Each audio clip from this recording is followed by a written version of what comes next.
Welcome back to part 2 with my friend Lysa TerKeurst. This episode will definitely make you laugh, maybe even cry, and make you think you're not alone on your journey. So enjoy this episode and walk with me as I have a full circle moment with Lysa. But I remember when I was dating, which is another whole story. Oh, we got to talk about dating. I never ever There's so much to that I would talk date. about. But I can't wait to hear about your anyways, first date. When I would actually date someone, and maybe I'd gone on repeated dates, I remember I would stand in my closet and I would close my eyes and I would say, is this person someone that I could share my closet with? And every time my answer was no. Except who I'm married to now, Chaz. No kidding. And what was the game changer with Chaz? Because he is the most concise, organized closet dweller I have ever seen. That's Douglas. They're going to be best friends.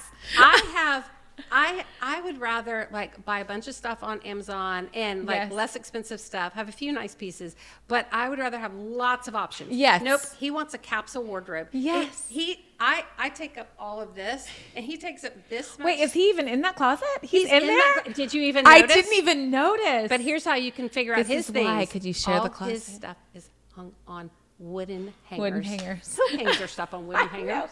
Chess. So I do all my stuff on felt hangers. I don't like wire hangers. I need a felt hanger. I like plastic hangers. Yes. But he has this much. It's his little capsule wardrobe, all neat, tidy. You didn't even Probably the notice same it. shirt, different colors. Yes. Yeah, this is Douglas. We're going to talk about that. So you could share your closet. Actually, Douglas just gave me the bigger closet. I'm so excited. But he is a closet dweller. He's super organized. The fact that he gave me the biggest closet because he loves a closet is true love. That is true love. It's true love. Okay, so let's talk about true love. You go through all the hard. Now you're in this place. I remember thinking to myself, oh, dear God, the worst thing about divorce is that I might have to go on a dating app. I was so terrified. All of my friends that were kind of doing that, maybe that were still single because they're younger or gone through a divorce, they would tell me terrible stories. I didn't end up having to do that because I met him naturally. Just our kids were friends. But I remember thinking that how do you date? And what does that look like? And that sounds terrifying. And I'm just never going to date because I don't even know. Mm-hmm. How did you go from... Well, especially publicly, because you're a public figure. Well, I spent years just accepting the fact, I'm going to be alone the rest of my life. I thought that too. Yeah. 100%. I really, really did, because I just could not wrap my brain around ever taking that step. I just couldn't do it. Right. Or at least I wouldn't do it, you know. And so I did take a long time, but I decided I need to be healed enough not to need somebody to help me through the hardship. I want to be free and healed enough to want the right person, because otherwise I was afraid I would be attracted to the same dysfunction that I just came out of, because that dysfunction felt normal to me, and we gravitate towards what feels normal. So I needed to break some of those cycles. I needed to break whatever that was in me that was drawn to that kind of dysfunction. Very wise. And so I took quite a bit of time. You know, the last probably 8 to 9 years of my marriage, I was separated 5 of those. So it was we would separate and then we would get back together, and then we'd separate and we'd get back together. But it was at least the first time we separated was 2.5 years. And then the last time we separated, before the divorce actually went through, it was, I think, another 2.5 years. I didn't realize that. So, and in between that, we renewed our vows and we, really tried. But I do remember that. You cannot rebuild trust that keeps getting broken. Yes. So I had this long stretch. And then even after that, I spent another several years just because I just had to learn how to stand on my own 2 feet and not need someone else to help me through this process. I needed the Lord to help me. I needed my counselor to help me. I wanted my friends to be there for me. And I just didn't want to jump too quickly. Now, if that's not your story, that's not a judgment of me saying, this is the pattern you have to follow. I'm saying that's where I was. And I needed time. I just needed time. But eventually I got set up by a friend with someone, and I dated that guy for 6 weeks, and then nice guy, but not my guy. Right. But then when I broke up with him, I kind of felt like I was having to disappoint my friends too. And so I didn't like the setup thing. It just made me feel weird, you know? That makes sense. And so then a friend of mine said, you really should try the dating app. And I was like, I will never. That felt so weird to me. But I did find out about this one particular app that had an incognito feature where I could load my profile and no one could see it except if I handpicked to reveal my profile to a certain person who had a description that I felt like maybe, you know? That sounds good. But I'm telling you, I do not recommend dating apps. I do not endorse them in any way. It is wild out in them streets. Wild out in them streets. I do That's what I've believe heard. that everyone is made in God's image, but also people post pictures that beg you not to believe that, okay? So I just need to clearly state the treachery. Very funny. The treachery. Of the dating apps. Yes. That's what I've heard. It is treacherous. But tough out there. There was a nugget of gold in You the found rough. the nugget of gold. And and the thing that I really liked about his profile is he said, God is great, and I'm looking for someone who's done their work. And the only way you know that phrase is if you've You do actually the done your work. work. And so I knew, like, true. here's a guy who is serious about his own healing, who really loves the Lord, and plus he was super handsome too. Yes. At first I thought he was a catfish. I really did. Because he was so handsome. I was like, there's no way you're real. And so on one of our phone calls, I actually asked him to like set the phone down and walk across the room. Because I said, it's okay if you don't have legs. I just need to be prepared. So I just need to see, like, are you real? Like, Yes. whatever, you know, I just need to kind of like Yes. see what I'm getting into. And it's not that I was looking for perfection at all. Yes. I just wanted honesty. Yes. And so I was like, just walk back, walk forward. Let me just hold up a newspaper with a date on it. Yes, Like, I just gotta something. know. This can't be real. Yeah. And then, of course, you know, at first just communicating through the app, and then eventually communicating through texting, eventually through FaceTime. But here was the thing. I had two friends that would vet, if I really felt like this guy has a chance, they would vet him. They would get on a FaceTime with him, and then they would fly out of town with No me way. to go meet them and check them out and give me their full opinion. Oh, And wow. One of the biggest reasons that I broke up with the other two guys that I dated 6 weeks, and then after 6 weeks I was like, nice guy, not my guy, is because my friends spent that time out of town with me, with him, and helped me see things that I needed to see. And you so trusted them. again, they were part of my board of directors. Yes. That is amazing, even in dating. 100%. I think that is so wise. Now, Yes. not for everybody. Right. This isn't like a prescription to follow. But you And also I'm don't not- want to fall into these Yeah. traps. You obviously struggle with trust because we're going to talk about that in your book, right? Yes. So it's good to have that your friends that have walked the journey with you to say, hey. And I always tell people, I'm not going to tell you what to do or what to think, but I'm going to give you a lot to think about. So that's yes, what this is for. Just some stuff to love think that. about. That's kind of what I do too. I just things to think about. How did you rebuild? Speaking of your amazing new book, I Want to Trust You, but I don't. I started listening to this on an audiobook, and I'm just like, Douglas hears me. I'm like, oh, yes, it's exactly what I am talking about. Like, literally, again, every page, every word. How did you start to trust Chaz? Whew, it was a journey, Yes. for sure. And I gave myself permission to understand that distrust is sometimes the wisest choice to make. I read that. And or so, listened to that. you know, Yes. and trust is built time plus believable behavior. So you have to give it time. That's really good. Time plus believable believable behavior. I love so you that. have to give it time, and there has to be believable behavior. Mm-hmm. And when you see they told the truth here, they did what they said they were going to do here, they were where they were supposed to be when they were supposed to be there here, each of those are building in those deposits of believable behavior, and over a stretch of time that will build trust. Yes. Also, if I got triggered, how does he react? You know, there was one time I tell a story in the I remember hearing that. You talk about that. Yeah, so there's one story in the book where he came to visit and he had to leave quickly because he had to get back to where he lived for a meeting.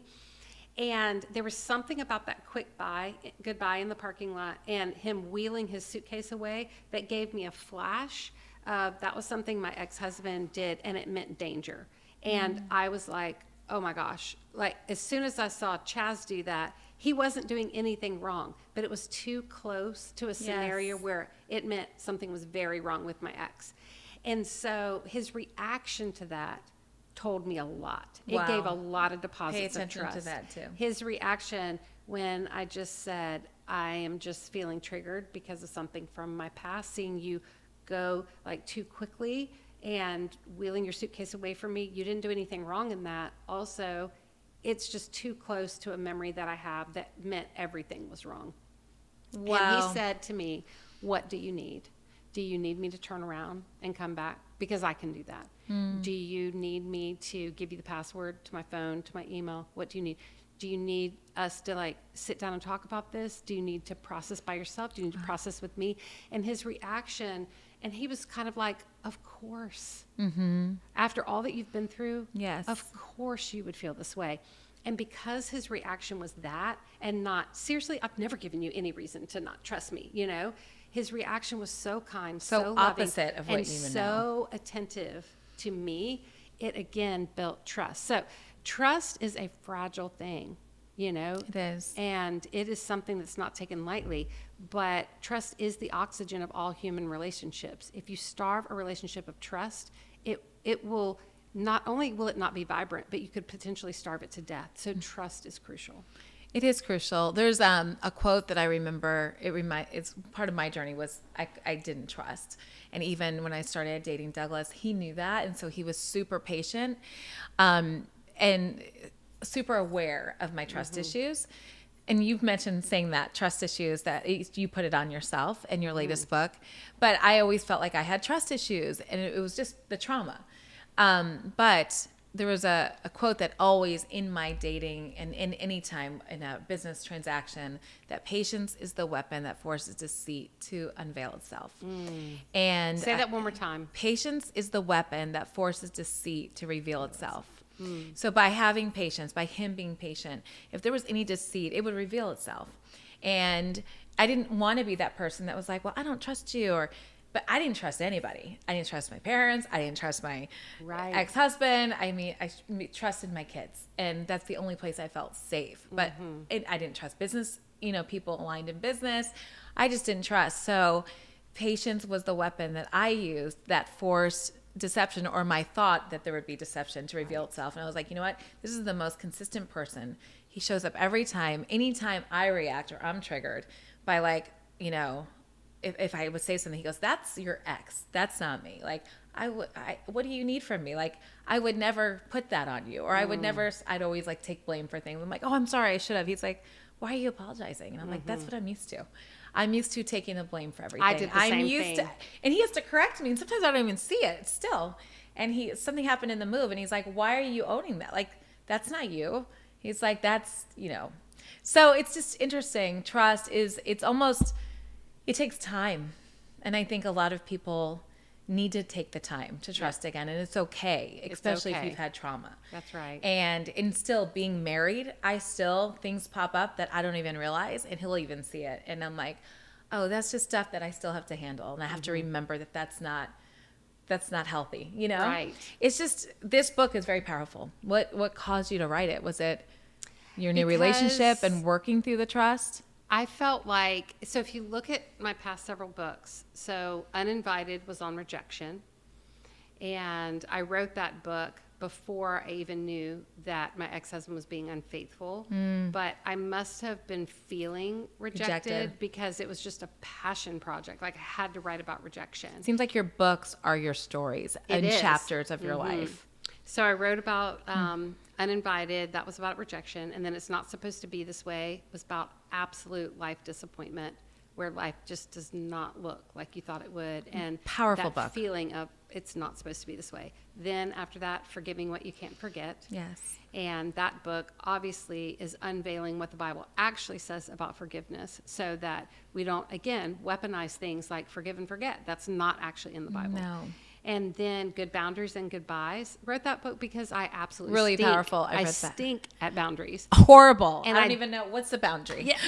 And I did not know the everyone biblical struggles way with to that. say goodbye. And yet all Christians have to say goodbye in certain relationships, Yes. either because people pass away or walk away or shove you away or whatever it is. But what is the Christian's response to those goodbyes? And I've never heard it taught ever, so I wanted to make sure to do that. But also, I really wanted to get better at boundaries. And you know what, Chaz? I am better at boundaries. Yes, good for you. But I wrote the book from the standpoint of someone who struggles with boundaries, because I felt like that tension was the gift to my reader.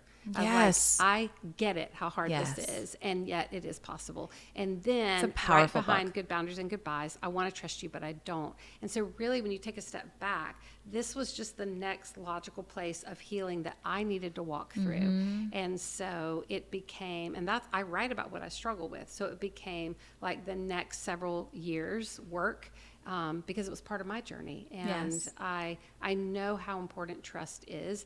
And I just hadn't seen a lot of books written fully acknowledging how our desire is to trust, but sometimes there are really big reasons why we don't. And so let's talk about those. And also, how do we recognize red flags? There's a whole section in here about red flags. Yes. And this those book red flags. is probably one of your best. Thank you. Do you feel like that? I really It's like really this powerful.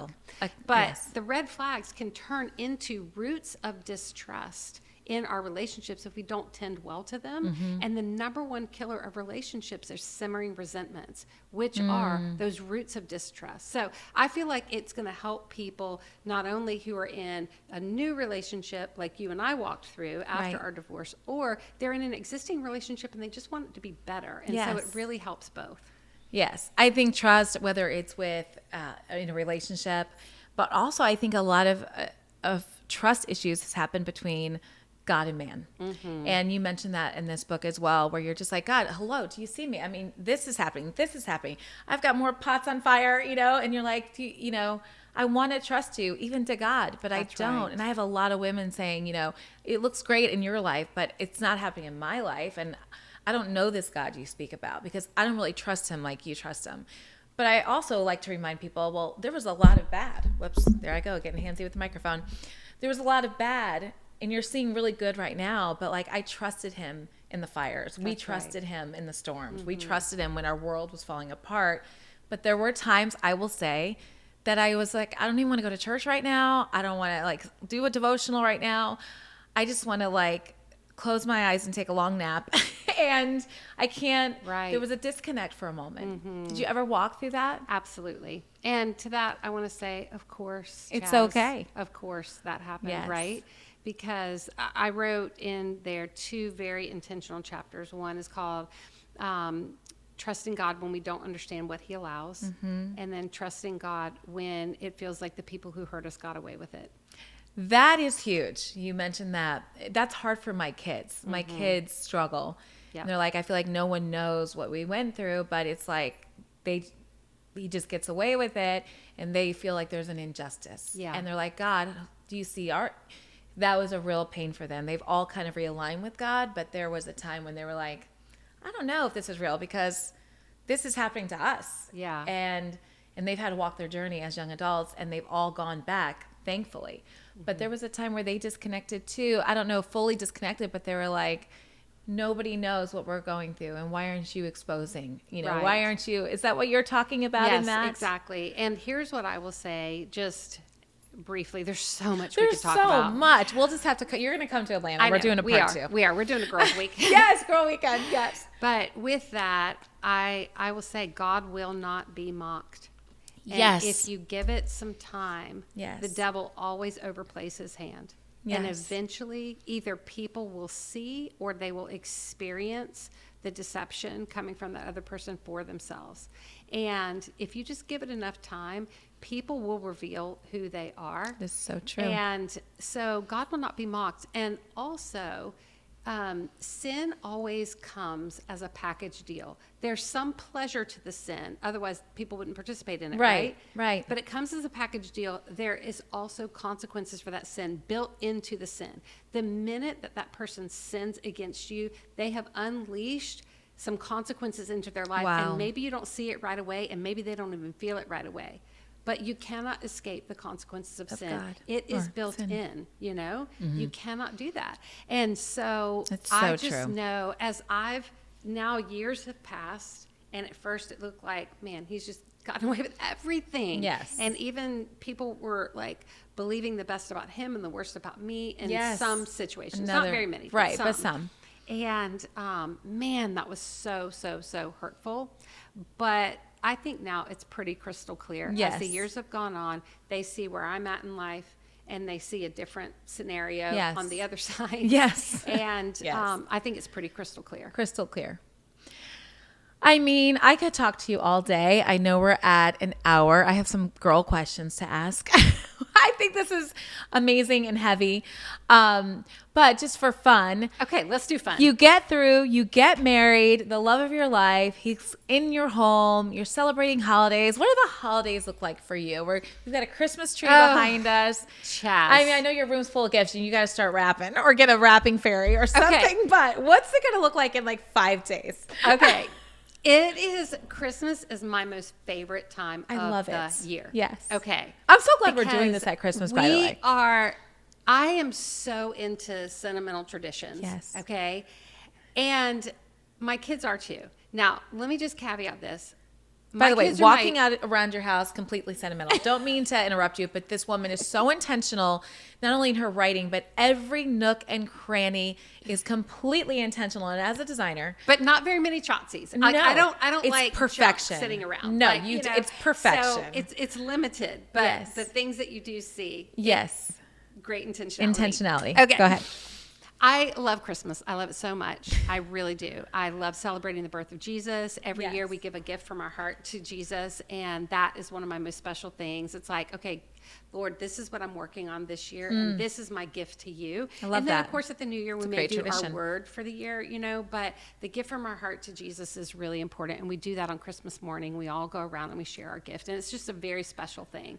I want to keep Christ as part of Christmas. Also, when we do our Christmas cookies, I have a little set that I actually have these sets that we've sold before, and I'll show you one before you leave. Yes. But there's 5 cookie cutters, and as we make cookies it used to be with my kids, but now the grandkids, we use these 5 shapes to tell the Christmas story, teach them the Christmas story. So we talk about these 5 shapes, and each one has a significant part of the story of the birth of Jesus. And then as we ice the cookies, we say the same thing, and then we package one of each of those shapes up in a little package, and the grandkids can deliver them to the neighbors, and they tell the Christmas story. So it teaches them early on how to share the gospel. So we're very intentional about those kinds of traditions. I love that. But also, my kids, now don't send me hate letters, because look, I love Jesus. Jesus is the reason we all love Jesus. 100%. Also, I did do Santa Claus. Also, don't write me letters about it. Yes. Okay. Also, don't write me letters about Diet Coke. Those are the 2 things. No, Diet Coke and Santa Claus are off limits. I'm with you. Yes. I'm sorry. I know it's terribly I unhealthy. know it is, but it is what it is. Choices. Yes. Also, exactly. whatever. Yes. Okay. So my kids, I'll have a Diet Coke after. My kids are like in their late 20s, and they're all the way to their mid 30s. Yes. They will not let me stop this tradition of Santa Claus lays out gifts unwrapped and like displays them. Oh, unwrapped? Unwrapped. So you don't have to wrap. I do have to wrap some. Okay. I usually Santa is unwrapped with you. So I usually do that. 1 or 2 gifts under the tree. Okay. But then the Santa gift or gifts, I like that. they're unwrapped. But I display them like it would be really pretty displayed. Like, with a sweater, get the hand down in the pocket. Oh, very cute. Yes. So very cute. But it's a lot of work. And so I asked this year, can we break this tradition? And they said no. And they said you were outvoted. I was going to fight it. I really was going to fight it. And then my husband, Chaz, said, absolutely not. You cannot stop this tradition. You are Santa. He took the kids aside.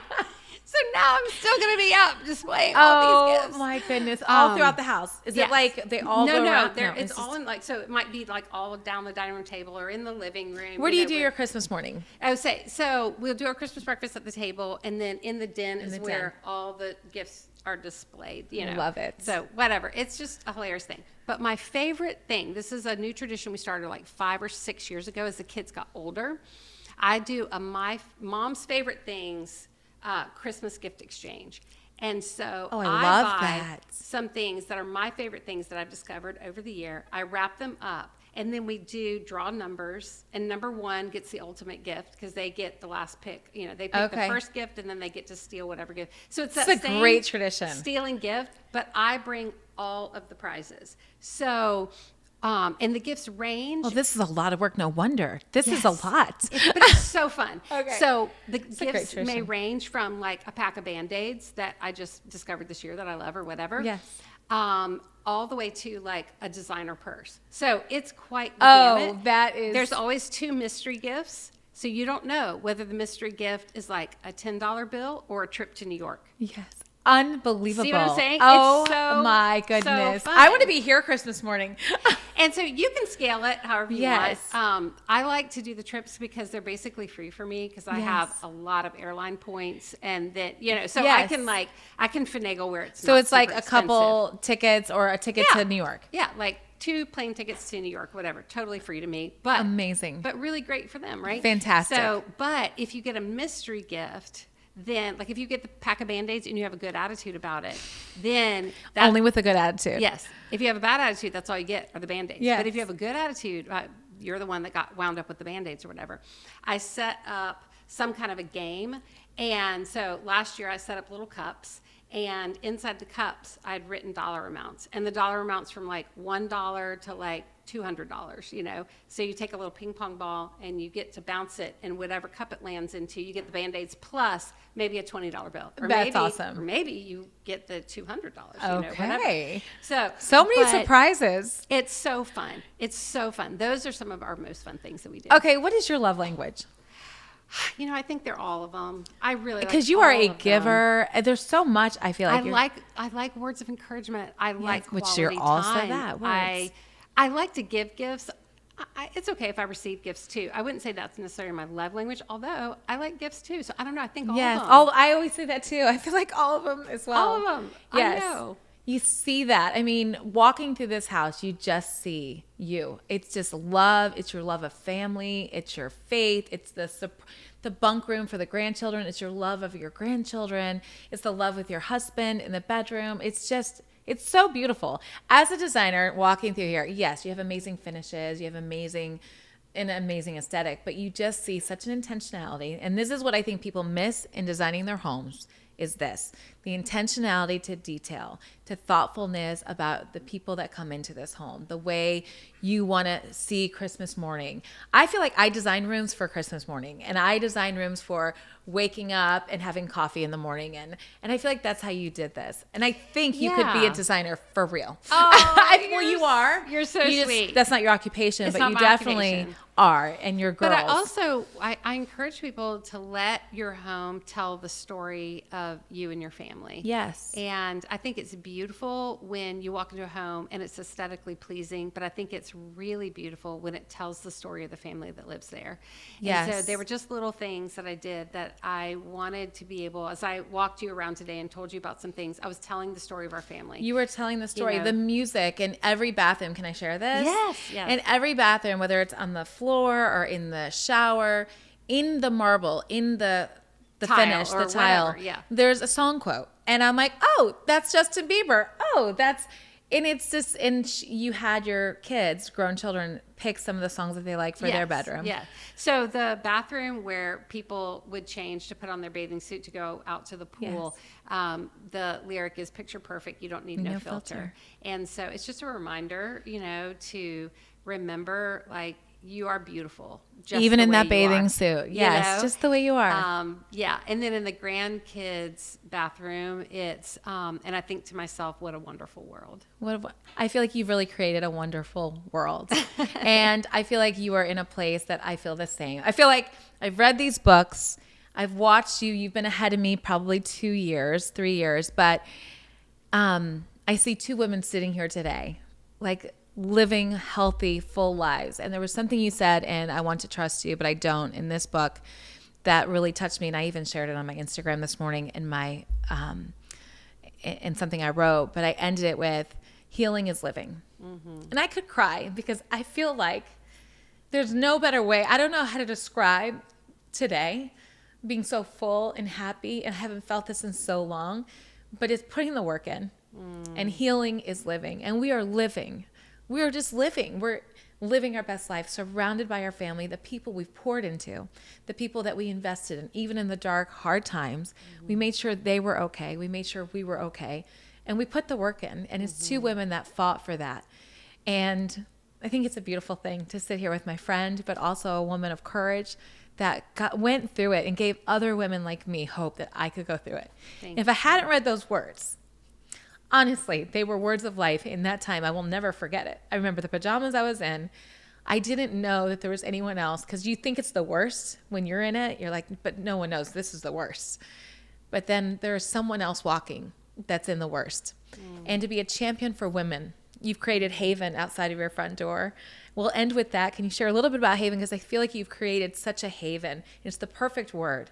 Through your writing, through this property, you've created an intentionality in your home, but this haven for women that you don't even know, that have stories like us. Let's close on that. Yeah, it's a space that I built on my property called Haven Place. You get me all emotional, Lysa. Oh, that just means you love deeply. Yeah, I so do. You're in tune with what it feels like for people to hurt deeply. Yes. You know? But Haven Place is a place where I do retreats, and I only have 50 women at a time, and I bring in a therapist, sometimes even the theologian, so Joel and Jim, sometimes other therapists. It just depends on what topics we're covering. And it's a safe place for people to come and sort of fast track their healing. Sometimes it's hard when you're going through the depths of hurt and pain to just go to like a 1-hour therapy session. And I always say, definitely go home and do your therapy work for sure. But sometimes it's necessary to do more of an intensive so that you can have a jump start to at least feeling okay. I always equate it to like an emergency room, an emotional and spiritual emergency room. Yes. And so you can I'll post on my Instagram about our Haven Place retreats, and we'll post the schedule in January about all the retreats that are coming up in 2025, and I'd love to have you there. It's amazing. And let me just say one thing as we wrap up. Yes. You know, we talked about how to make peace when you don't understand what God has allowed. And I'll say this because I think you and I are both living testimonies to this being true. Sometimes we like to make assumptions of what a good God should do. Yes. And we look at our hard situation, we know God can work good from it, and we want to make assumptions that we know a good God should do this, should fix this about that person, should bring this relationship back together. So a good God should do all of this. And then when God doesn't follow our script, we keep trying to hold God accountable to what we assume that God should be doing. And when he doesn't really follow that, we can start to get disillusioned. But God's definition of good might be different than your definition of good. But different doesn't mean bad. It just means different. Yes. And God is always doing something. We don't serve a do-nothing God. God is always doing something, and that something is always pointed in the direction of good. It may not feel good, look good, seem good right now, but give it some time, and you will see. You will. And I think you and I both are living the different life. But different doesn't mean bad. Different can still be really good. That was something you said in this book. You said, and it stood out to me, different can be wildly beautiful. And I said that to Douglas. I go, listen to what she just said, different. It was so simple, but I love that we're closing with that. Different can be wildly beautiful. Sometimes different seems really scary, but it could also, if you flip the script, it can be wildly beautiful. And I think it has turned out to be that. Our different turned out good. Yeah. Yes. And has prepared us because there will be other situations in Yes. life that are also different. Yes. You know, God is not going to follow our script. He loves us too much to write our life according to our own script. Yes. God loves us too much to answer our prayers That's a at great any word. other time than the right time and in the right way. That's why it's called faith. We have to trust him even when we don't understand what he allows. Yes. You got to get this book. I'm telling you, and you got to follow her and listen to her podcast, Therapy and Theology. I mean, she is a resource of love and information, therapy, theology, goodness, kindness. She's all the things, as I always say. Can we close in prayer? Because I mean, that's like such an honor. We're going to close this podcast. I'm going to let you lead, and we'll close in prayer. And thank you for being a part of this podcast. Thank you for inviting me into your home at Christmas, the busiest time of year. Are you kidding? And here Chaz we are. from Linen and Flax is coming to my home. Oh, okay. What? Lysa, I love you, my girlfriend. She's going to close us up in prayer and join us next week at Chatting with Chaz. I think we're we're going to share this just after Christmas when Awesome. everybody's chilling out at home. Perfect. They're going to take this in. So we'll be dropping this now because you're watching now. Okay, Lysa, close us in prayer. All right. Lord, we want to see you. We want to hear you. We want to know you. We want to follow hard after you. And before we do another thing today, we lift up our hearts and we say yes to you. Yes to you, because we want you to direct us, lead us, guide us, heal us, help us. Lord, we need you. In your holy name we pray. Amen. Amen.